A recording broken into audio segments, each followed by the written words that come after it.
A continuación, Sin Mordaza.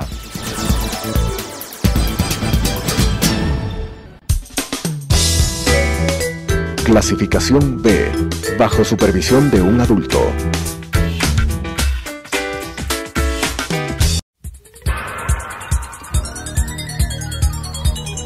Las opiniones vertidas en este espacio por la producción y dirección del programa son de exclusiva responsabilidad de sus autores y de quienes intervienen en ellos.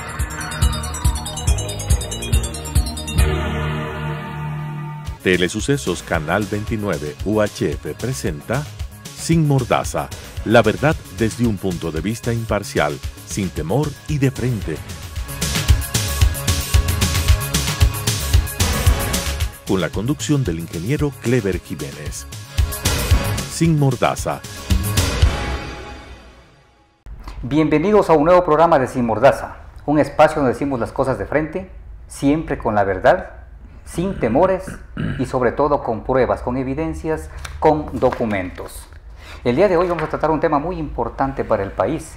Vamos a analizar sobre la justicia ecuatoriana y cómo ha servido la justicia ecuatoriana para, por un lado, perseguir a los críticos del gobierno de Rafael Correa Delgado, a los críticos o aquellas personas que denunciábamos la corrupción, y por otro lado, cómo ha servido esta misma justicia, las mismas cortes del país, para proteger a aquellos personajes que son aliados o parte del gobierno de Rafael Correa Delgado. Vamos a analizar dos casos.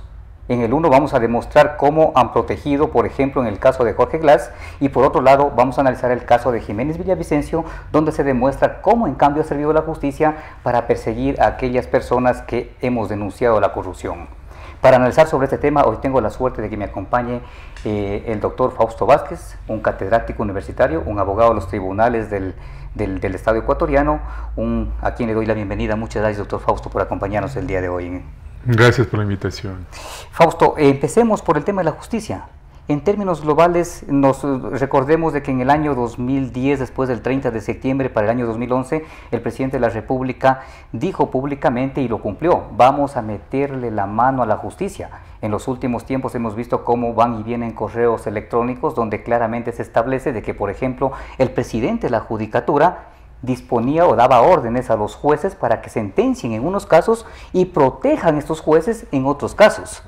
Recordemos también de que luego de que le metieron la mano a la justicia, el presidente de la República daba órdenes a través de las zapatinas, y obviamente los jueces de los tribunales del país terminaban cumpliendo las órdenes, al igual que lo hizo el ex fiscal general del Estado, Galo Chiriboga. ¿Qué criterio le merece aquello, doctor Fausto Vázquez? Bien, considero que la administración de justicia en el Ecuador ha carecido de independencia, precisamente en quienes ejercen esa función tan importante y tan delicada, y concretamente en el ámbito penal. Considero que, y esto al margen de la influencia exógena que pudo haber habido para la función judicial, creo que los fallos, la manera como se resuelven los casos que son de dominio público, creo que hablan por sí solos.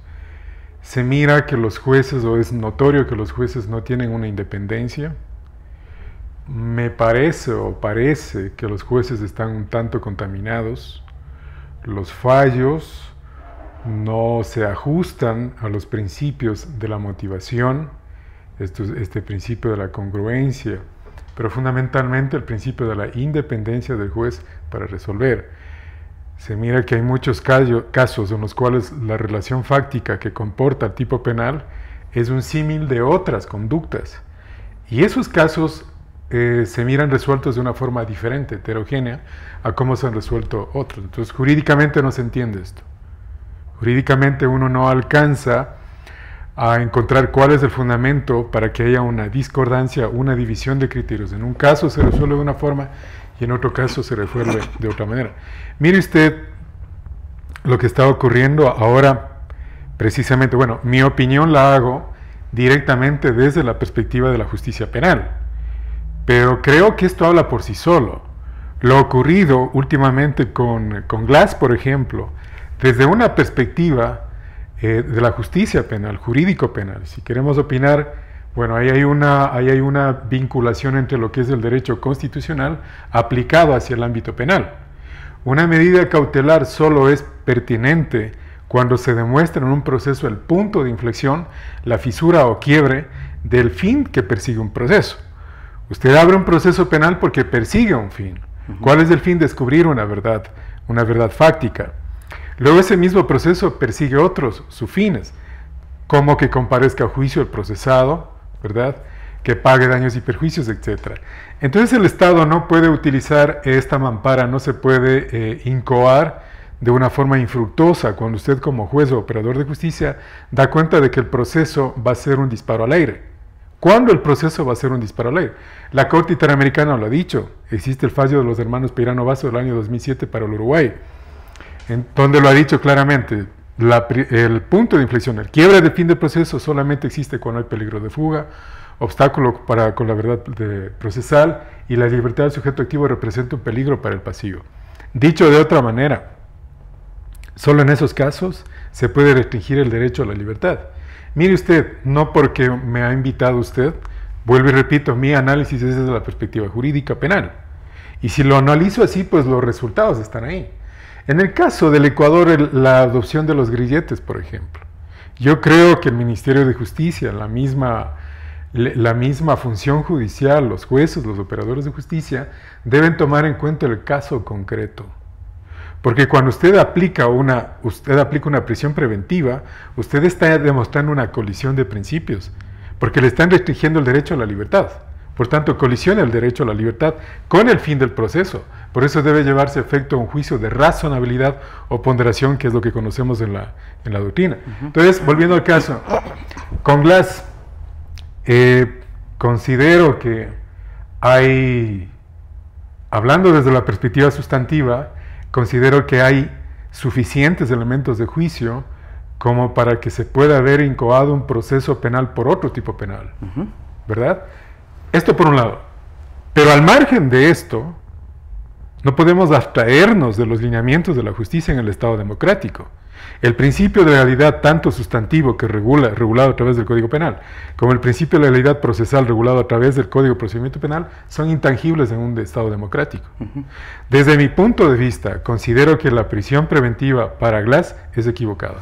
Pero más allá, doctor, del tema de Glass, en el tema de la justicia estamos entonces completamente claros de que realmente existió una intromisión en la justicia por parte del poder político. En otras palabras, la justicia ecuatoriana está sometida al poder político. Bueno, yo creo que el hecho de que se hayan vuelto públicos estos mensajes, estos correos, yo creo que le queda una gran tarea a la Fiscalía.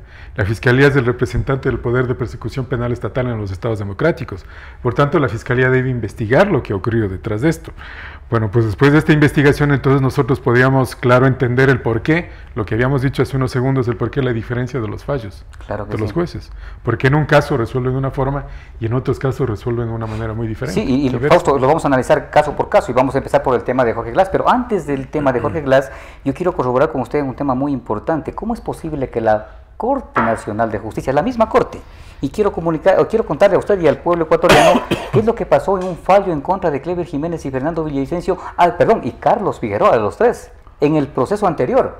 Resulta que en ese proceso la Corte Nacional de Justicia, la actual Corte, dispone tres penas en la misma sentencia. Primero, que pidamos disculpas públicas al presidente de la República, situación que no está tipificada en ningún código. 2, el pago de $140,000. Y 3, la prisión de año y medio de cárcel que nos otorgó la jueza Lucy Blasio, luego que fue ratificado por la Corte Nacional de Justicia en casación. Y resulta que en el caso de la Chevron Texaco, donde había un litigio con ellos, que se inició en Sucumbíos y que viene a casación a la misma Corte Nacional de Justicia, los mismos jueces, ellos determinan de que en el caso de la Chevron Texaco, que les dispusieron que pidan disculpas públicas al Estado ecuatoriano por la contaminación en la Amazonía ecuatoriana, dijeron que esa figura del pedido de las disculpas públicas no existía. Por lo tanto, les eximieron de que hagan la disculpa públicamente en el caso de la Chevron Texaco. Y los mismos jueces, en cambio, en contra de Jiménez, Villavicencio y Figueroa, sí determinaron de que tienen que pedirle disculpas públicas al expresidente de la República, Rafael Correa Delgado. O sea, las evidencias de cómo actuaron las cortes favoreciendo al poder político, son abundantes y son irrefutables, estimado Fausto. Sí, precisamente lo que habíamos hablado, ¿no? Claro, no se entiende por qué en un caso se resuelve de una forma o de otra manera, porque desde una perspectiva jurídica la respuesta es jurídica. La respuesta es eminentemente jurídica. Yo solo podría responder jurídicamente. El poder punitivo estatal, que pretende aplicar lo que se conoce en doctrina como la consecuencia jurídica, ¿verdad? Ese poder punitivo es restrictivo de derechos, las penas privativas de derecho y accesoriamente las que reclaman daños y perjuicios, indemnización, pagos de dineros, ¿verdad? Pero claro, esta sanción de que de pronto aparezca, excepcionalmente jurídicamente puede aplicarse. Siempre va a depender mucho del tipo penal, depende mucho del sujeto pasivo, es decir, de la víctima, y el derecho que se ha infringido. Por lo general son en estos tipos penales que se afectan a la honra del sujeto pasivo, donde suelen adoptarse como una medida accesoria a las disculpas, pero esto no es la regla general. Y esto es lo que no se alcanza a entender. Y creo que no solamente estos casos, yo creo que esto es fácil llegar a concluir o llegar a inferir con una pequeña revisión de varias sentencias, ¿no?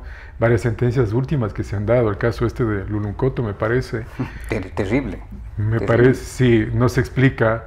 En cambio, hay otros casos donde han estado procesados funcionarios y las sentencias realmente son adversas a los parámetros jurídico-penales. Recordemos el caso sonado de Comecheques, donde el Estado pierde algunos millones de dólares y sin embargo la pena es completamente mínima, incluso inferior a la nuestra.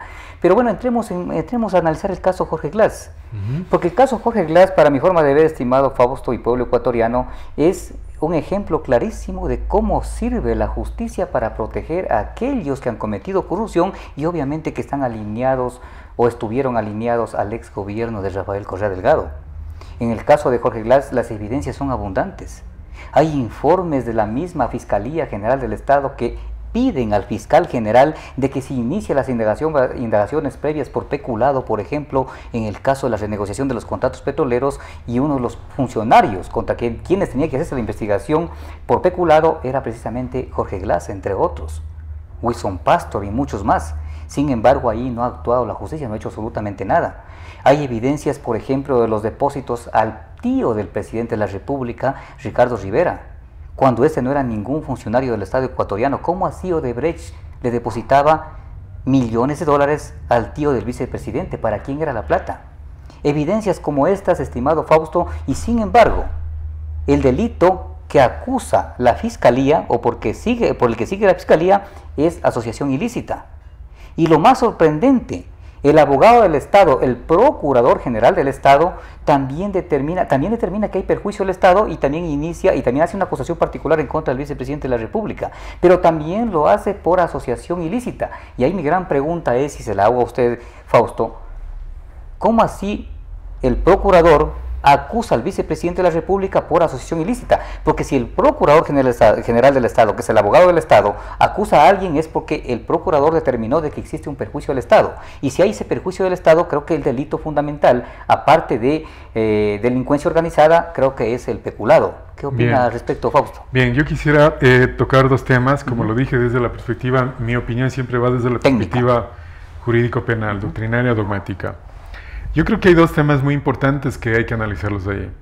El primero es el juicio de subsunción de la conducta fáctica realizada por el sujeto activo, en este caso Glass, frente al tipo penal que está acusando la Fiscalía. Por ejemplo, yo considero que la Fiscalía, hablando jurídicamente, yo creo que va a tener serios problemas ahí al momento de subsumir, porque la asociación ilícita es un delito preparatorio de otros delitos. Es más o menos lo que se dice, en materia penal hablamos de cursos causales. Cuando yo comienzo a realizar una conducta y me direcciono hacia un fin penalmente relevante, a lesionar el bien jurídico, ¿verdad? Entonces, entre el punto de partida de la realización de la conducta y el fin, existe un curso causal. Entonces, la asociación ilícita se mira en el camino, en el curso causal, para que nos hagamos entender más o menos. Entonces, lo que dice la doctrina es que en estos delitos se sancionan actos preparatorios. Y ese delito es uno de los delitos más complejos donde doctrinariamente se advierte la complejidad para poder probar este delito.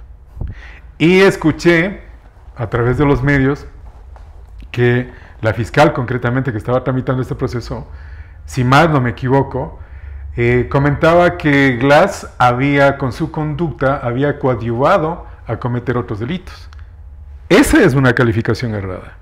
Si Glass con su conducta condujo a la consumación de otros delitos, ya no es asociación ilícita. Estaríamos hablando ya de otro delito consumado. Digamos, aunque no lo es, que la asociación ilícita es un delito tentado. No es la asociación ilícita un delito tentado. El delito tentado es la tentativa. Pero digámoslo así. ¿Por qué? Porque lo que hace es sancionar actos preparatorios.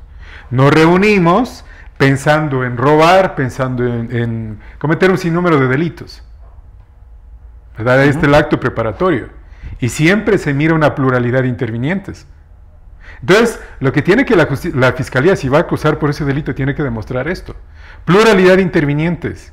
La comparecencia al unísono de los sujetos activos, una pluralidad de sujetos activos orientados hacia un tipo penal, a cometer un delito. Y esto es lo que la Fiscalía no va a poder probar.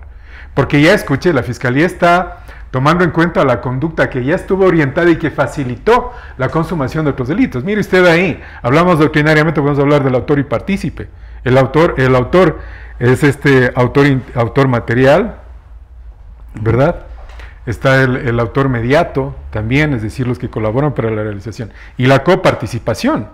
Si la Fiscalía refiere que con la conducta de Glass coparticipó, estoy hablando de la autoría y por tanto es otro tipo penal, ya no es el delito de asociación ilícita. Entonces mi crítica, como lo dije, va desde la perspectiva doctrinaria, va a tener dificultades.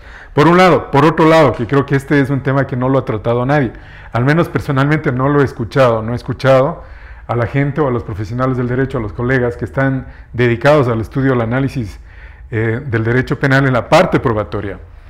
Glass se rasga las vestiduras afirmando, y no solo él, sino todos sus seguidores, su séquito de los legisladores, afirman que no hay una prueba. Y no he escuchado yo a ningún profesional del derecho que haga un análisis y que ponga el dedo en la llaga. Esto es muy sencillo. Existen las reglas de la sana crítica, reglas de lógica, de sentido común y de experiencia. Porque como lo decían, nadie roba con una escritura pública ante un notario, ¿no? Con factura. Por supuesto. Entonces, la doctrina, el derecho penal probatorio ya lo prevé esto. Porque existe la prueba directa y la prueba indirecta. La prueba indirecta le permite a usted hacer inferencias. Es como cuando el sujeto activo del delito del homicidio va dejándole huellas. Pero claro, no encuentra usted la foto, no encuentra el video o no encuentra un testigo presencial que le demuestre que esta persona participó de forma directa, es decir, no le encuentra con las manos en la masa. Lo que está diciendo Glass en este caso es no me encontraron con las manos en la masa.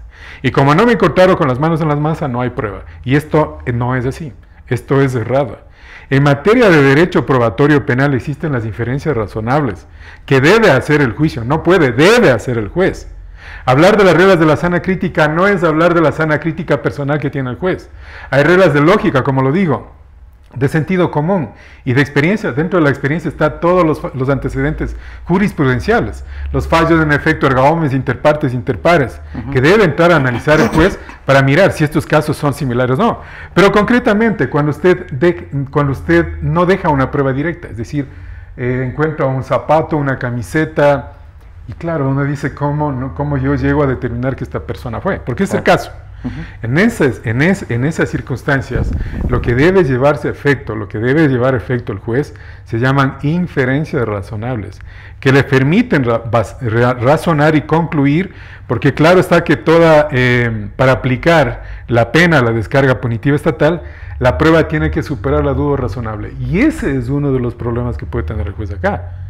Claro, porque del otro lado, como escuchaba yo por ahí, alguien decía, es que ellos están seguros de que robaron bien o cometieron el delito de forma perfecta, que no me van a encontrar pruebas. esto no es nuevo para el derecho probatorio penal. Claro. Existen maneras en las cuales el juez puede llegar, digámoslo así, a remendar estos parches de prueba que va encontrando, ¿no?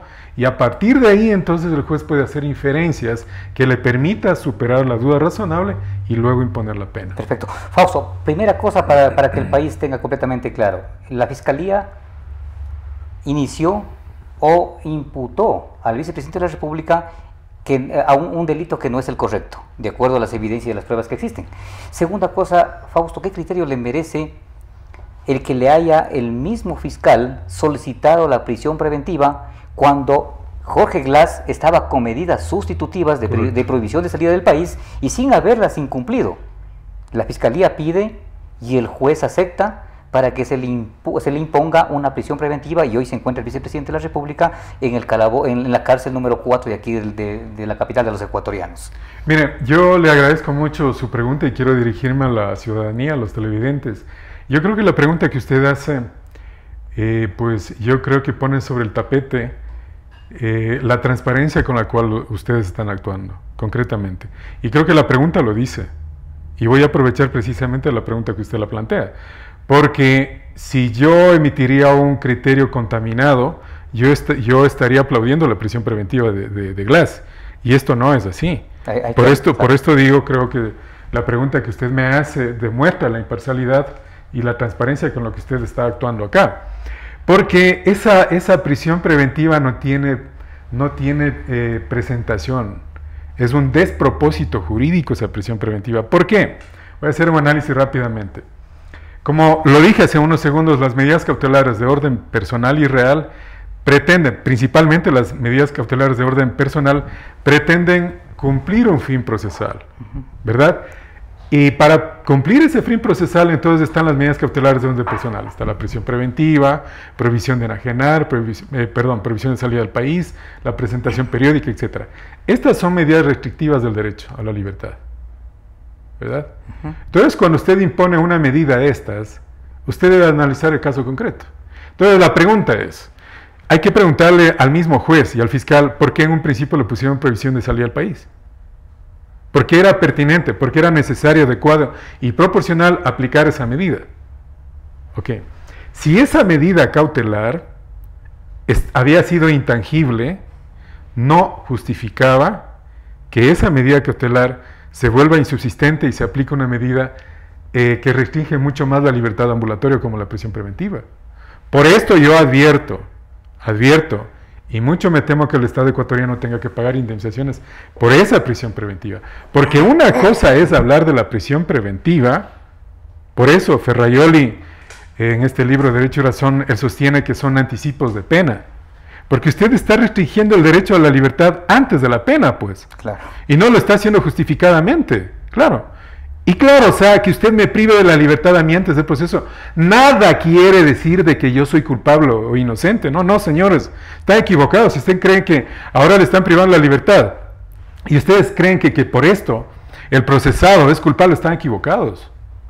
O si el día de mañana se le pone en libertad y creen que porque se le pone en libertad el procesado es inocente, también están equivocados. La privación de la libertad busca un fin procesal, que él comparezca a juicio, porque se advierte el peligro de fuga, ¿verdad? Y otra cosa muy diferente es que yo encuentre pruebas en el proceso que me aleccionen que él tiene participación, que puedo imputar objetiva y subjetivamente el resultado penalmente relevante, el resultado lesivo del bien jurídico protegido. Son dos cosas diferentes. Perfecto. Fausto, la situación está completamente clara y creo que el país tiene claro a sí mismo de que en efecto la justicia en este caso, prácticamente al cometer todos sus errores jurídicos, digo yo, finalmente van a terminar beneficiando al vicepresidente de la República. O sea, no le hicieron, el fiscal general del Estado no le hizo ningún favor al Estado al haber pedido prisión preventiva. Le hubiese hecho favor al Estado si hubiese pedido una reformulación de cargos, por ejemplo. Pero por el tiempo, estimado Fausto, yo quiero que analicemos el siguiente caso, donde en cambio se demuestra y se determina con claridad de que en cambio ahí sí la justicia sirvió para perseguir a aquellos que habíamos combatido, que hemos combatido la corrupción. Quiero recordarle al país que a mediados del año 2013, Fausto, nosotros encontramos una nueva forma, descubrimos una nueva forma del gobierno de Rafael Correa Delgado que implantaron en el país para poderse atracar los fondos públicos.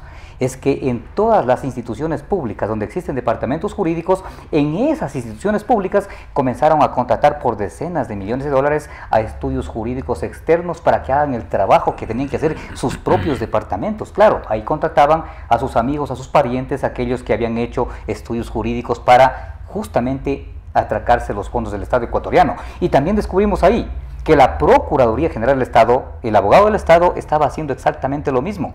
Había contratado un estudio jurídico llamado Foley Hoag norteamericano para que asesore al Estado ecuatoriano en un litigio que teníamos con la Chevron Texaco. Y resulta que ese mismo estudio jurídico descubrimos que había trabajado anteriormente para la misma Chevron Texaco.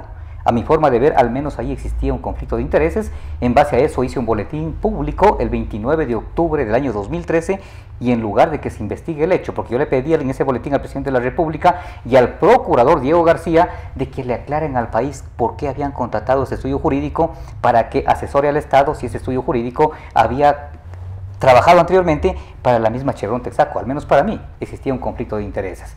En lugar de hacer la investigación, el 26 de diciembre del año 2013, recuerde el pueblo ecuatoriano, lo que hicieron es allanar mi despacho de legislador, violando mis derechos fundamentales y constitucionales, allanar mi domicilio en Quito y también el domicilio de Fernando Villavicencio, y luego de eso ha venido una serie de atropellos. Por el tiempo quiero pedirle al doctor Fausto Vázquez de que nos haga un análisis rapidísimo sobre este segundo caso para que el país tenga claridad de que en efecto en el caso nuestro existe una persecución política, si es que usted lo ve de esa manera, estimado doctor.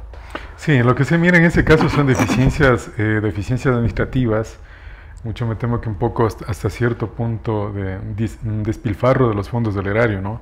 Cuando se tienen abogados internos, se encuentran necesidades o razones para llegar a contratar abogados externos y no se entiende el por qué, para qué están entonces los abogados internamente, para qué sirven. Exacto. Por un lado, sí, este tema de persecución, pues yo creo que ha sido evidente, y digo evidente porque se ha puesto a la luz pública la forma como se han venido quebrantando garantías de rango constitucional, obviamente, derechos, garantías y libertades. No sé si usted me permite, que es un símil del caso que usted me está trayendo a colación ahora, pero no me cabe en el juicio,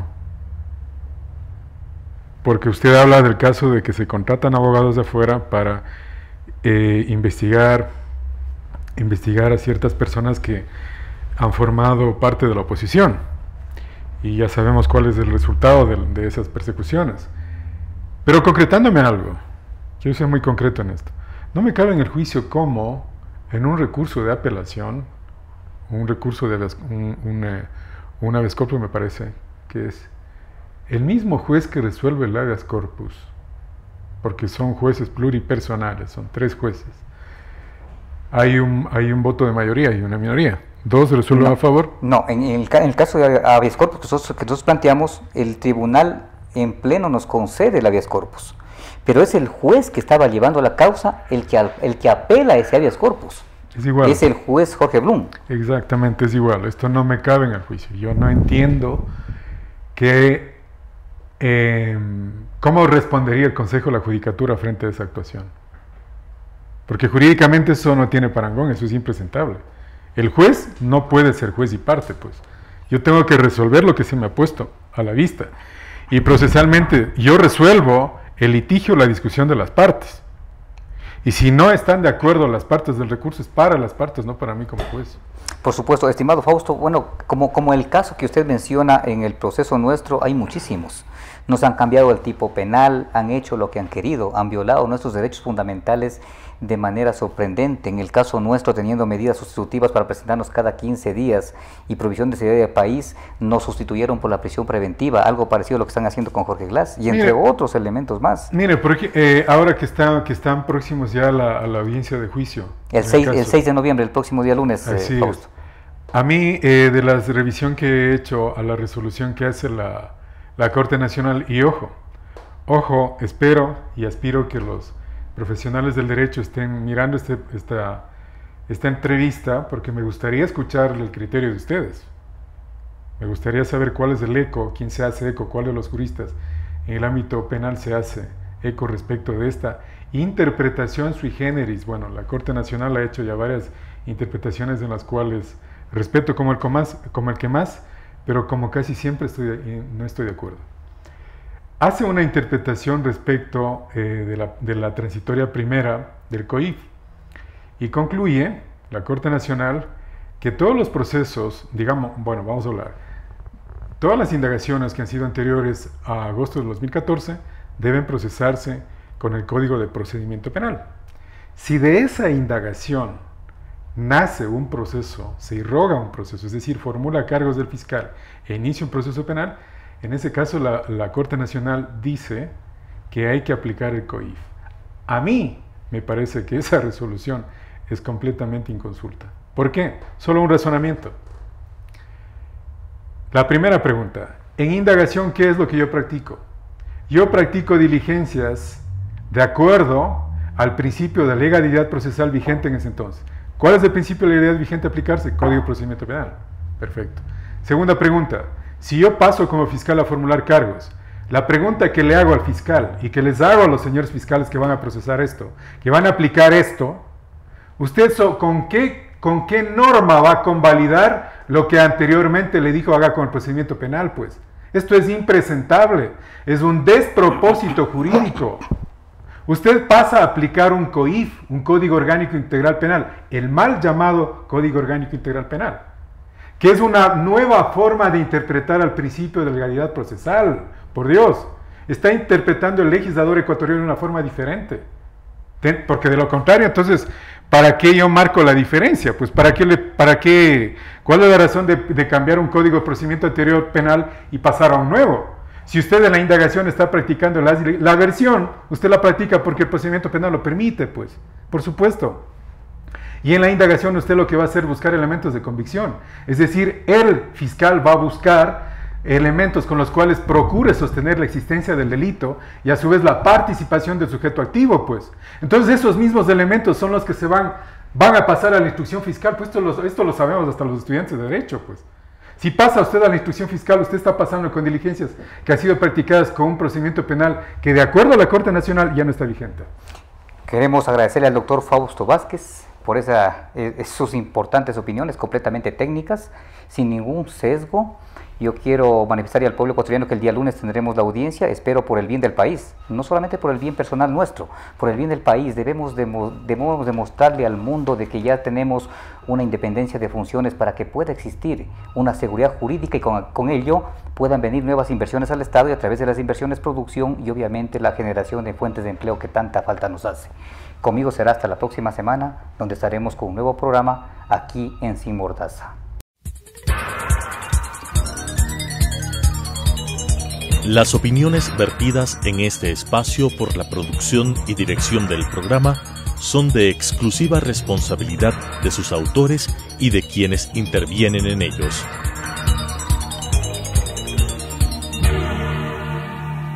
Telesucesos Canal 29 UHF presentó Sin Mordaza, la verdad desde un punto de vista imparcial, sin temor y de frente.